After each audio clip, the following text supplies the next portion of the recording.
So I'm Kia Scott Sellers. I'm a graduate of College of St. Mary's from their Bachelor's of Science in Nursing program in 2020. I've gotten my MS and my master's degree from a local college here, Nebraska Methodist.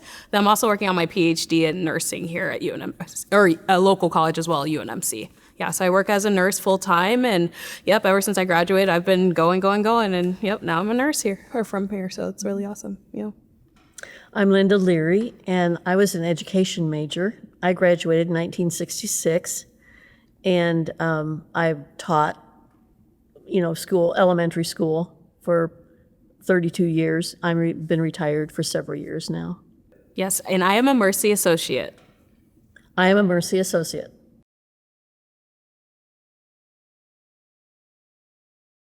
Yeah, so I was approached by Diane Prue. So we worked through different things. Golden S, which is, I think it's still a club here, I'm assuming, where we work with different nuns and stuff like that. So she had approached me. I was really interested in giving back and kind of doing more mercy type work, and I wasn't as familiar with this. So when she brought that to my attention, I said, this is a great opportunity. Then I got involved in it. I was recently inducted, a couple months ago now, so I'm newly in it, but I'm glad I did. I've definitely learned a lot and got to meet a lot of awesome people, so I'm glad I decided to do it. It's been great so far. I became a Mercy Associate in 2008, and there again, Diane Prue approached me and told me about the movement. I belong to an education sorority, and I love being around the women and teaching. We had common teaching interests and values, but I found that I was missing something. And when Diane explained Mercy Associates, it sounded like, okay, these women are, and Mercy Associates also include men, but these women they're based on a value system and a spirituality system that my sorority is just not giving me because it's secular. And so, and then another thing was, it wasn't another meeting. We didn't have to reinvent, or we didn't have to join a ministry. We came from whatever ministry we were already involved with. And I was retired at the time, but I thought, I don't want to add another thing to my schedule. And then Sister Gina O'Rourke said, to my question, she said, well, this is not a club, it's a way of life. And it kind of hit me, oh, yes, okay. And so then, since then, I've grown in that way of life.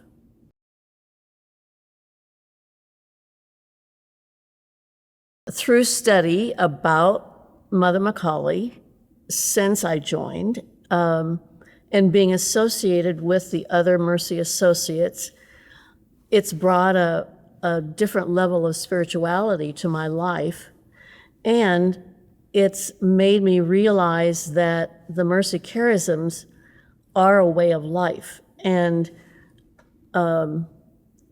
as I'm seeking volunteer opportunities, I'm looking at, okay, what charism does this volunteer opportunity hold or connect with the Mercy charisms? And in that way, it's really changed me a lot, I think.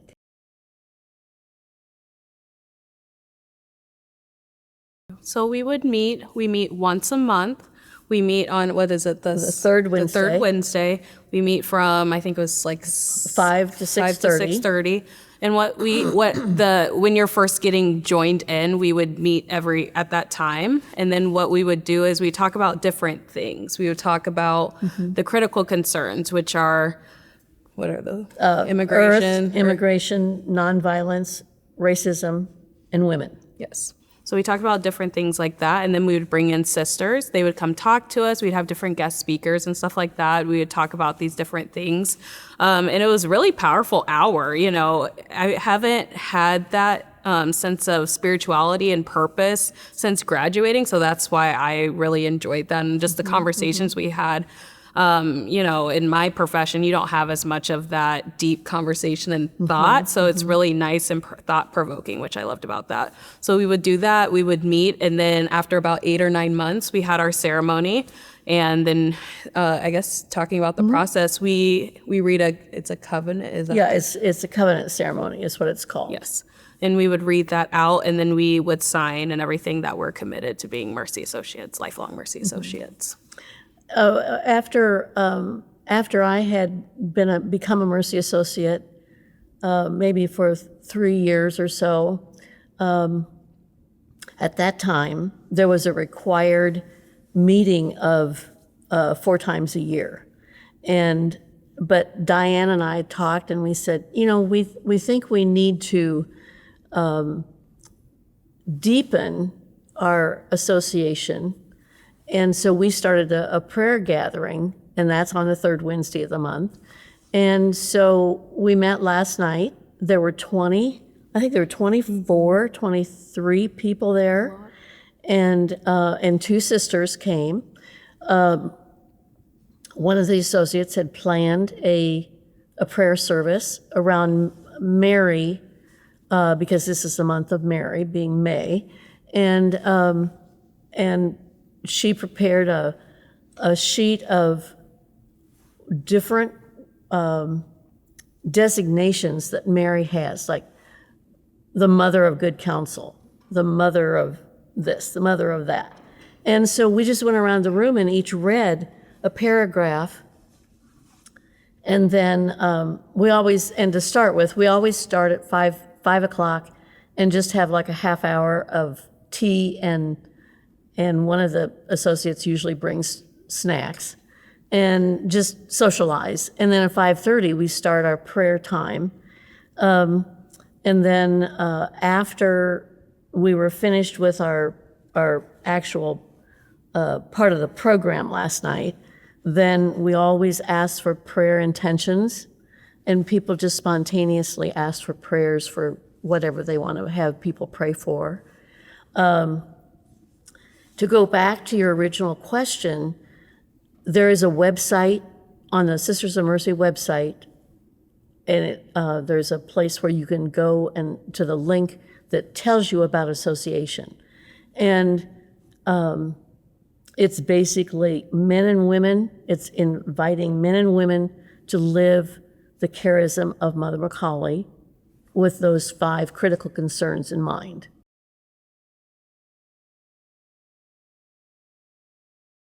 Oh, it's international.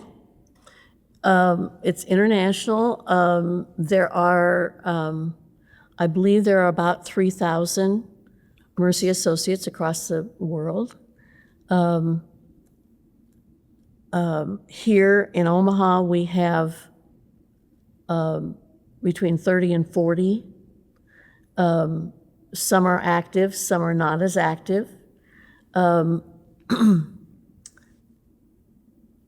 Of course, it was started by the sisters initially, and then it was started also by some women who had been in the convent and had left the convent here in Omaha. But they wanted to develop an association with the sisters that was meaningful in a spiritual way. And I think that was the beginning of, or the purpose, the initial purpose of starting it.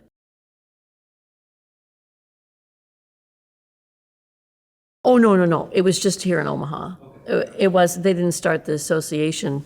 The association, I don't remember when it was started, but with the help of some sisters here, Sister Jean O'Rourke, Sister Colette Baldwin,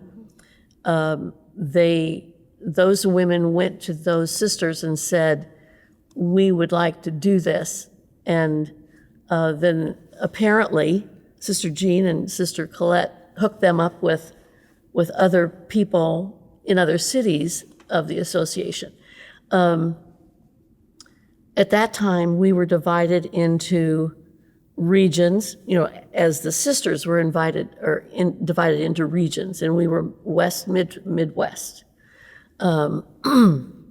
About 5 years ago, we went through a process of oneness, and so we're more international now, on an international level, not divided by regions as much.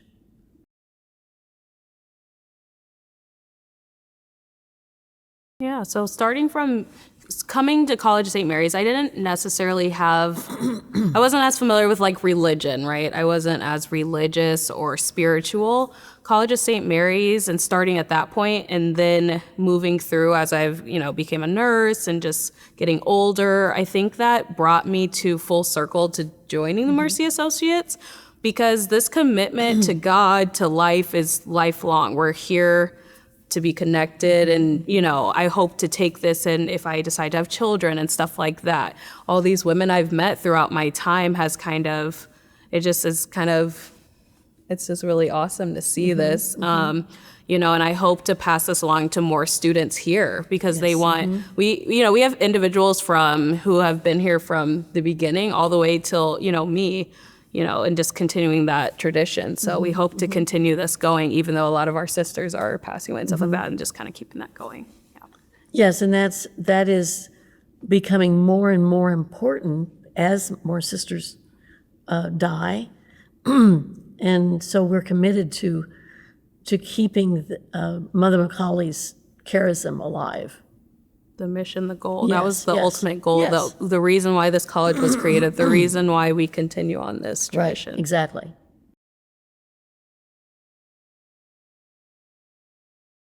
Yes, just a couple of months ago, we had a conversation on racism, and it was interesting hearing the perspectives from somebody who's a little bit older than me, just hearing them speak about, just the nation and kind of the state we're in. And I was like, wow, people really do think about these things, because you don't, a lot of younger populations don't talk about these things. I mean, just me being a PhD student and stuff, we talk more deeply about things, but I was very surprised, and it just was nice to see that parallel. I mean, I naturally can get along with anybody, so I'm cool with talking with anybody, but it was just nice to, it just brings you a sense of, it just makes you feel really good that people are doing good things out here. Because at one point, being a nurse during COVID, everything just looks so bleak. And I'm like, oh my gosh. So it's just nice to come back into this circle and group of ladies who have done so much and what I aspired to be. I have so many mentors and models I can look after. So that's kind of the perspective I take on it. And I will add, because I'm familiar with Lions Club and Rotary and Elks and things like that, organizations like that, and my education sorority. Yes, we're service organizations, but this is Mercy Association is spirituality, and your relationship with Jesus Christ, and your relationship with Mother Macaulay, and of course your relationship with all your fellow associates. And we're committed to bringing everybody to a higher level of values and way of life. Some of the sisters and associates have started what we call the Harmony Group, and it started before the past election to help us deal with the violence that came with the election and the rhetoric. And we meet about every 3 weeks and discuss violence in our lives and violence in the world, and how do we combat that, and how does that affect us? How does that how can we combat it in in our own hearts and in our fellow human beings? So we planned, there was a small committee from the Harmony Group that planned a prayer service on the day of the election, on the day of the inauguration, here in this chapel. And all of these cells, these pews were full. And it was a very moving experience because we were together. facing whatever the day after the inauguration was going to bring. And so then we had a second one. When was the second one? Anyway, it was April 12th. And there again, we had prayers, we had music, but we had 3 speakers that were limited to 5 minutes each. And those people brought their perspective of togetherness on the April 12th event. The speakers on Inauguration Day brought their perspective to the election and the outcome of the election. Have you been to any of those? Okay. It's very powerful. And we had candle tapers, and we sang "Let There Be Peace on Earth," and it was just a phenomenal experience both times, and we'll probably have another one in the fall.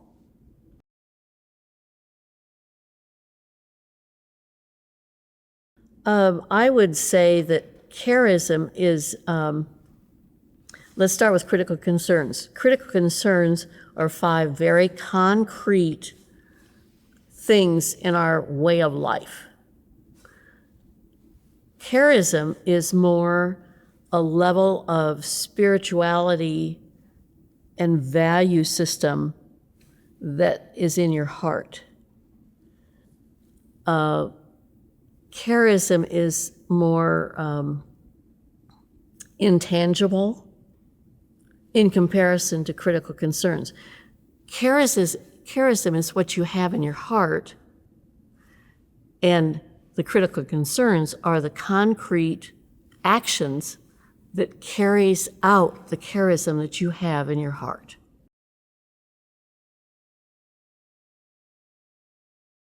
It's a way of being. It's a way of being, a way of thinking, a way of believing, it's a way of life. It's a value system. And I wish I had a dictionary that I could open up and say, this is what charism means, because I can put it in my words, but it might be more clear if we had a dictionary and we actually had the definition.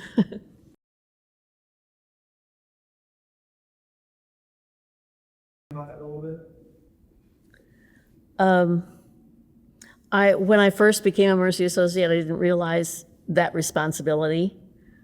But I've learned, about it since 2008, of course. I believe that as we move forward, I can carry that charism. Well, I call alums on the phonathon, for the phonathon. And I can talk to them about the college and what the college is doing to carry out the values of Mother Macaulay. I have a jacket that has College of St. Mary on it. I have T-shirts because of different events that I've attended. And I can, I wear that T-shirt. My car tag holder has alum of College of St. Mary on it. So I believe that anything I can do to promote the charism of Mother Macaulay, and because that's what the College of St. Mary stands for, then I can market just like the marketing department here.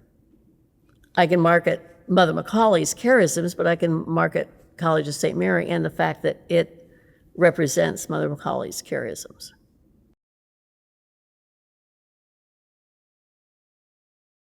Almost like a out-of-world experience. I mean, you just don't meet individuals that have so much experience and have touched so many lives. I mean, you go into nursing and you see, you think of nursing as a caring, you go into it, but these women who have dedicated their life and their soul and everything to God and to better everybody is just amazing to think about. It's just a very powerful thing. And I got to experience some, but not a ton. And just hearing these stories, I mean, this stuff goes from way back even today. And I think it's just something that'll always impact us. And you have more experience with them specifically, but right. Because I graduated in 1966, and the sisters were all over the place. I had sisters. In fact, I had more sisters as instructors than I had lay people as instructors. I think I had a math instructor and a biology instructor, and I had a priest who taught theology and some philosophy at the time. And because this was a mother house, there were postulants and novices, and then the sisters that had already completed their final vows. So this was a teaching and a formation space here in this building, because the sisters lived upstairs from this building, in this building, and I was in a dorm, and in my freshman dorm we had a sister on each floor. That was kind of the RA at that time, So we were around them all the time. So we knew what they were like and appreciated what they were like. And there were some that were more open and more, and then there were some that were, kind of standoffish. They had different personalities, just like everybody does. But I know the sister who's no longer living, Sister Narita Cooney, was on the floor when I was a junior and a senior in Gallagher. And one morning I got up and I went into the bathroom, and she was there mopping up the floor because something there had been a water problem. The next time I saw her after I graduated, she had been to St. Louis University and gotten a PhD in sociology, and that was after Vatican II, and so she was in lay dress. I recognized her voice from behind me at this event, and I turned around and I didn't even recognize her because I had never seen her without her habit. So, we were really, when I was here, we were really entrenched with the sisters. They were in our classes. They helped serve in the cafeteria. They were all over the place.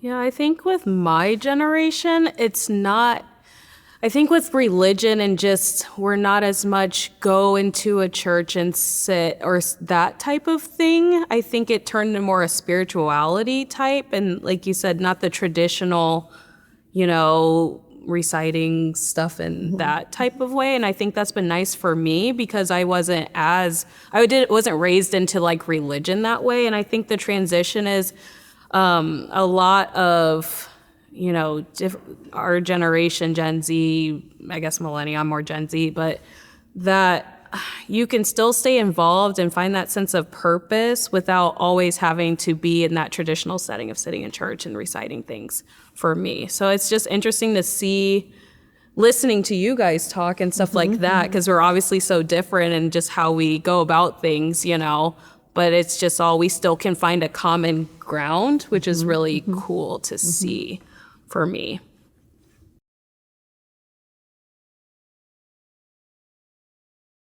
I don't think there's a lack of need because we still have violence, we still have domestic abuse against women, we have racism, we still have violence, we have people who are needing to immigrate.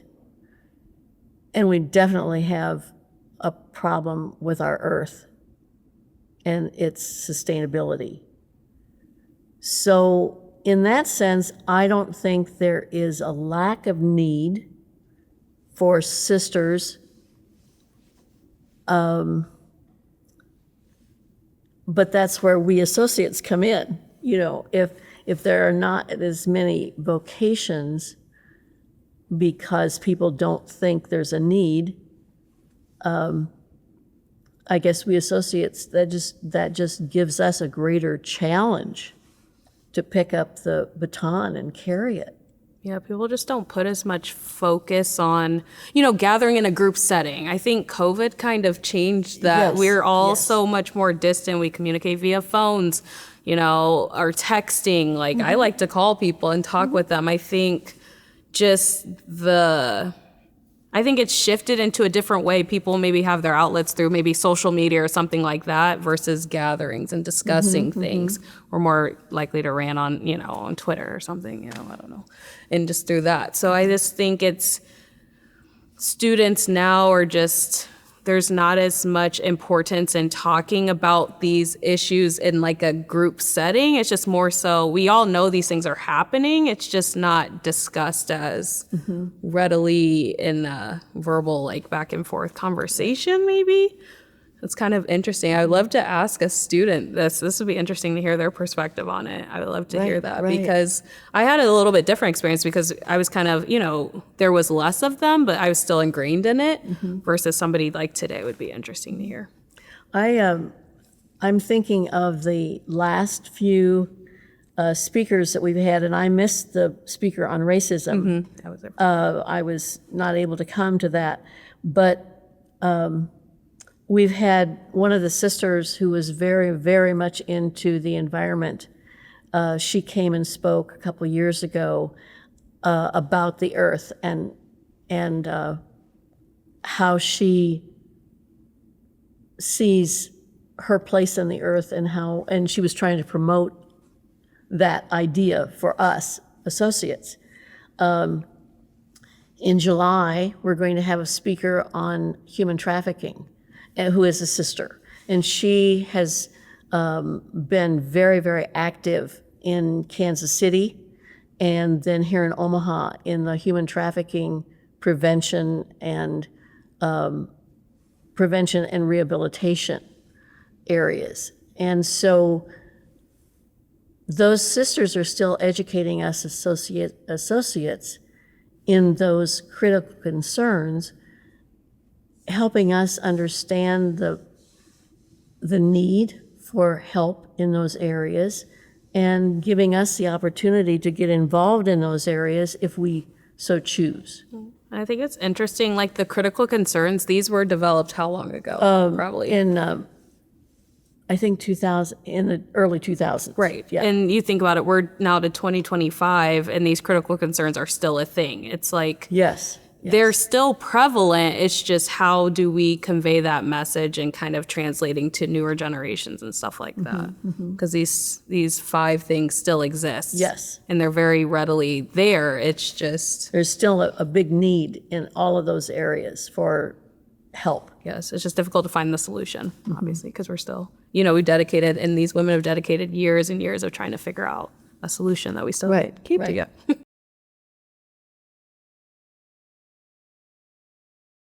I think for me, there was still a lot of traditions done that were done previously. So they still have like spirit of service. Yes. And spirit of service is where you dedicate a day to giving back to the community. So whether, like, I remember I was with, where did we go? Kids Can. I think it helps different children and stuff. And we shoveled a bunch of mulch in there. That was a super fun time. And just, I think it's just through these little things and this discussions and seeing all the things around us, the pictures and the scripture and all that, that's how they try to bring it in there, even if it's not necessarily in class and stuff like that. And we were talking to, it's Dr. Reed Bollet. She's been here for so long, and a lot of these instructors are retiring and stuff like that. So that's why I feel like it's important to be a part of this stuff, to bring that into what I teach to the next generation stuff as I continue my career. So I think there's just different history and stuff in here that is really important to understand, and just getting involved and talking to people that we keep the spirit alive of that. I'm not as familiar with the day-to-day things that happen at the college, but I know there are clubs that, that help with different service areas. And the alums are invited to the Spirit of Service Day. And I didn't participate this year, I wasn't able to, but in the past, I've gone to food bank with, I usually go with the institutional advancement team, the fundraising team. And we spend an afternoon at the food bank, or we spend an afternoon cleaning up a neighborhood garden. I've been to Open Door Mission with that group over the years. So I think, well, and another thing, I think because there's a high school requirement in the state of Nebraska that a high school graduate has to have 80 hours of service over the period of their 4 years. So I think our students are coming to the college with that service background. I wasn't, when I came here, we didn't do anything like that, and we didn't have that requirement in my high school. But today's student comes with that service background from high school, and I think that's one way that the college can continue to carry forth the charism of Mother McCauley. And I think this college is really unique in the sense, like you talked about, alumni, constantly bringing alumni back to talk and do things with the students to keep that alive and that vision alive. That's why I feel like the college has been so successful, just in general. I feel like compared to other colleges I've gone to, constantly bringing back alumni, constantly having us come back and talk to students and talk about the mission, I think is the best way that they keep that alive. And to mentor.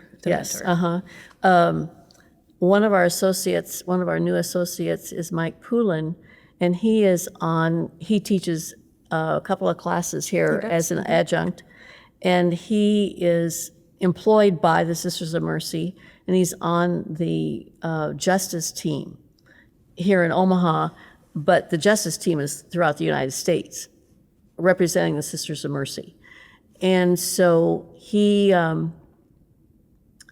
I don't remember whether it's his theology class or what is his He's class? kind of explaining it to I me. don't remember what he teaches, but I think it's a social justice class. But anyway, theology-ish. he invited another associate to come and speak to his class about association, and that's one way that we we recruited some new associates in your group.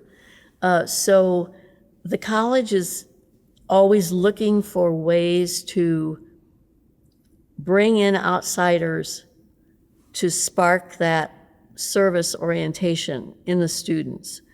And the mission statement, and I can't tell you that verbatim, but the mission statement promotes that.